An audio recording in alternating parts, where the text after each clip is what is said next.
for Ching to hand over Temasek Holdings top seat for a second time on October 1st, 2021 after 17 years of service.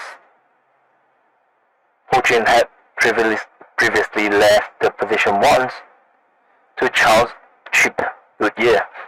However, the handover failed and Ching returned back to the position. Ching ended up continuing the role of the CEO of Temasek for another whopping 12 more years. This is stark because she seemed to be originally handing over in a rather normal situation of serving after 5 years after appointed in 2002. The appointment was met with alleged conflict of interest then, as she was seen as a member of the Lee family, Lee Kuan Yew's daughter-in-law no less, and it brought up suspicion of a Lee dynastic rule theory. Prime Minister of Singapore, Lee Hsien Loong, Ching's husband, was the Deputy Prime Minister at the time. In our research, it seems that Ching's CEO position seems to be a rather new position, created only in January 2004. Ching became director of the Temasek Holdings in January 2002 and upgraded to executive director in May 2002 in the same year. The rise that is definitely nothing short of phenomenal.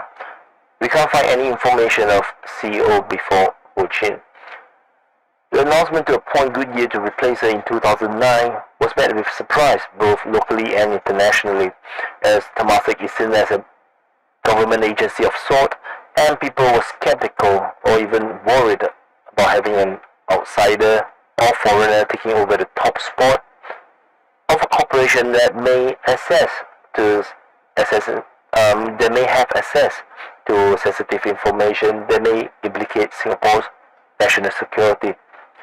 The inability to find a new replacement as CEO for Temasek mirrors the failings of her husband on the political stage, as Lee Hsien Loong's succession plan had been draggy and ultimately ended in failure. When Prime Minister-elect Heng Swee-keat gave up taking over the role after the onset of the COVID-19 pandemic, delayed his appointment, citing the lack of time in his potential reign for him to make a difference, suggested Lee to find someone younger, throwing the entire succession plan into chaos. Dehan Pillay Sandrasegara, the successor to Temasek's top job, will likely to be smoother. Dehan Pillay's nationality is currently unknown from our research, but is likely to be Singaporean. Dehan currently do not have a Wikipedia entry, thus making his identity a bit of a mystery to the general public.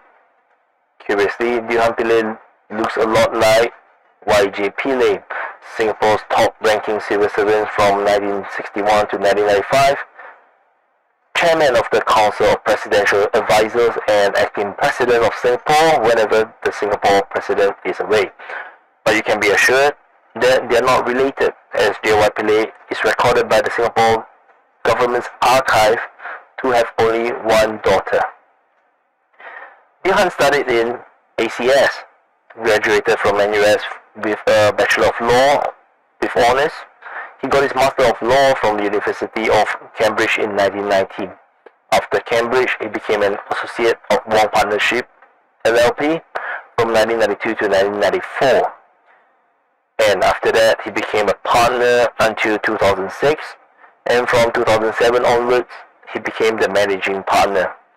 Dehan joined Temasek Holdings as an advisor around June 2010, and went on to become the head of portfolio management in September in the same year.